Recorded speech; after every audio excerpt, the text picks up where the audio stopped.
कहते हैं प्रिया प्रीतम का विवाह नहीं हुआ।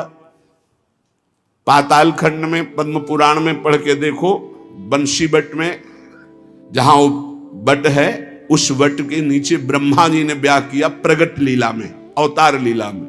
हमारे निकुंज लीला में रोज ब्याहुला होता, हमारे यहां रोज ब्याहुला होता। सखियन के उर ऐसी आई, ब्याह विनोद रचे सुखदाई। कहां हो तुम? प्रीति का ये स्वरूप है हमारे प्यारी जो प्यार। उदाहरण देता है 16,100, ये शक्तियां हैं। रुक्मिणी जी महालक्ष्मी का अवतार हैं, पृथ्वी का अवतार सत्यभामा जी, अंबा जी का अवतार जाम्बवती जी, और सब ये शक्तियां हैं अवतरित होकर 16,108 स्वामी की सेवा में विराजमान। श्री जी शक्ति नहीं है, श्री कृष्ण यहां शक्ति शक्तिमान के रूप में नहीं, श्री जी लालजू के हृदय का प्रेम है। इसी महाप्रेम की आराधना स्वयं श्री लालजू महाराज करते हैं। श्री स्वामिनी जी जिनके चरण रज पाने के लिए ब्रह्मा शंकर आदि याचना करते हैं, उन श्री स्वामिनी जी को जो ऐसे शब्दों से संबोधन करता है, हमें लगता है श्री कृष्ण कृपा करें इनकी बुद्धि शुद्ध हो।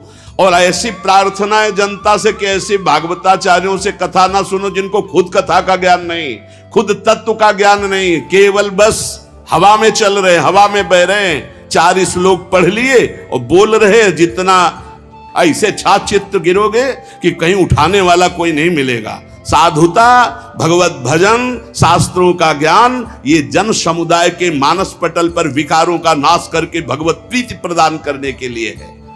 ये स्वामी जी महाराज, हरिदास जी महाराज रात दिन प्रिया प्रीतम की सेवा करते बिहारी बिहारी, इनसे बड़ा वो भागवताचार्य है। ये हरिवंश महाप्रभु, हरिराम व्यास जी, सनातन जी, रूप जी, श्री गोपाल भट्ट जी, बड़े बड़े महापुरुष जो प्रिया प्रीतम को देख रहे हैं, ये अंधा क्या देख पा रहा है? ये देख पा रहा है कि राधा कौन है, कृष्ण कौन है। इसलिए हमारी प्रार्थना है पूज्य भागवताचार्यों से कि आप सब कृपा करके ऐसे ही चरित्रों का गायन करें जिससे सबकी श्रद्धा भगवान में पुष्ट हो। वैसे कलयुग है, ऐसे ऐसे मार्ग निकल रहे कि साकार की उपासना का ही खंडन कर रहे, और तुम जिनके यश गान से पेट भर रहे हो, उदर पोषण कर रहे हो, तुम उन्हीं की निंदा करते हो, तुम उन्हीं की अवहेलना करते हो। अब ज्यादातर कलयुग में राक्षसी स्वभाव के लोगों की वृद्धि हो रही, केवल शास्त्रों का प्रयोग किया जा रहा है केवल अपनी वासनाओं की पूर्ति के लिए। अरे शास्त्र हैं माया मल का नाश करके भगवदानंद की प्राप्ति कराने के लिए। बड़े बड़े महापुरुषों ने भगवत चर्चा की है। श्री गदाधर भट्ट जी ने, बड़े बड़े महापुरुष श्री रामचंद्र डोंगरे जी ने, बड़े बड़े महापुरुषों ने, चले एक भी शब्द के मिस्टेक दिखा दो। पूज्य भाई जी से हनुमान प्रसाद पोद्दार जी की कलम से विश्व पावन हुआ है और होता ही रहेगा। एक मिस्टेक दिखा दो। पूज्य स्वामी श्री राम सुखदा एक मिस्टेक दे। ये जो भागवत को जानते भी नहीं है, भगवान की महिमा को नहीं छू सकते हैं, वो चले हैं प्रवचन करने और राधा किशोरी के विषय में। श्री स्वामिनी जी की चरणारविंद की आश्रय वृत्ति लिए बिना कोई राधा तत्व को नहीं जान सकता।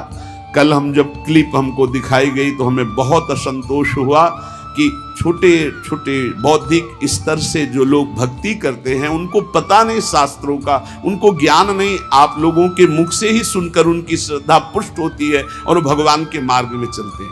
कौन ऐसा भागवताचार्य है जिसका भरण पोषण विश्वम्बर भगवान के जस गायन से ना हुआ हो? आप उन्हीं की निंदा करोगे, आप उन्हीं की अवहेलना करोगे, आप उन्हीं का इस तरह से बर्ताव करोगे और अपने को तुम कहते हो भागवत प्रवक्ता। भागवत प्रवक्ता परमहंस श्री सुखदेव जी महाराज ने जो बोला, जो भगवान व्यास देव जी ने बोला, जिसको 7 दिन में सुनकर धुंधकारी परम पद प्राप्त हुआ, परीक्षित परम पद को प्राप्त हुए, उनको तुम उनके बीच में ऐसी बातें सुनाते हो। एक भी शब्द भागवत का हो उसमें तो बताओ हमें।